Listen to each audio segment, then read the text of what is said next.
Baca polling terlebih dahulu pemirsa, ini adalah jejak pendapat sederhana melalui media sosial yang menghasilkan jawaban responden berimbang terhadap pertanyaan apakah kemajuan ekonomi dinikmati secara merata.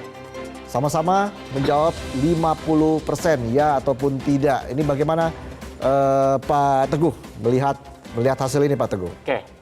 Ini kan memang terlihat bahwa masyarakat ini kan sebenarnya 50-50, artinya ada yang merasakan sudah merata, nggak merata gitu. Tapi memang data kami menunjukkan bahwa pertumbuhan ekonomi dalam periode tahun 2019 sampai 2022 itu menunjukkan bahwa benefit dari pertumbuhan ekonomi itu banyak dirasakan oleh 40% kelompok terbawah. Dan 20% kelompok teratas, tetapi kelompok kelas menengah itu nggak merasakan.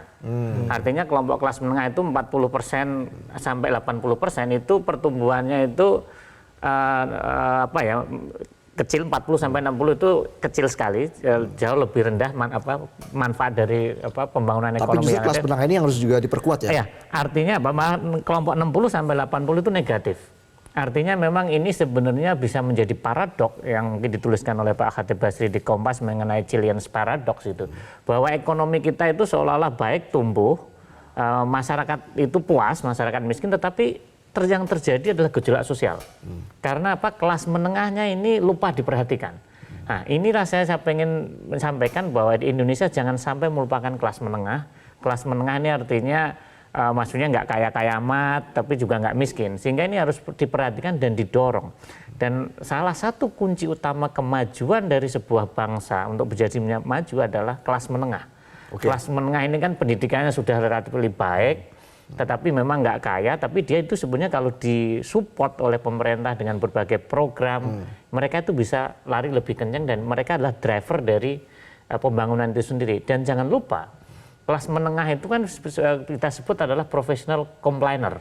Artinya sering komplain, sering ini, menuntut ini itu kan. Oleh karena itu mereka ini harus benar-benar diperhatikan ke depan kalau kita memang pengen melangkah ke arah negara maju dengan berbagai support misalnya. Salah satunya adalah bagaimana memberikan perlindungan mereka yang kelas menengah yang bekerja di sektor informal. Mereka nggak punya perlindungan kan. Kan harusnya kelas menengah ini didorong agar bekerja keras tanpa cemas.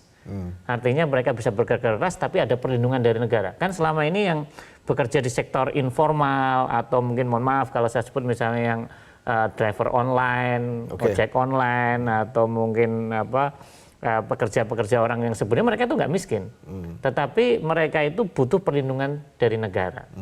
Sehingga karena mohon maaf negara belum bisa menyediakan pekerjaan formal. Sehingga yang diperlukan negara adalah memberikan perlindungan kepada mereka sehingga kelas menengah ini bisa bekerja dengan keras tapi tanpa rasa cemas. Kalau misalnya ada kecelakaan kerja, ada itu mereka ada berpikir bahwa anak-anaknya ada yang ditanggung gitu loh dengan jaminan sosial. Jadi sebenarnya banyak sekali PR yang harus dilakukan. Banyak sekali PR yang harus dilakukan. Mau nggak mau ini yaitu tadi. Karena sejarah kita memang untuk bisa negara maju kita butuh pertumbuhan 6,5%.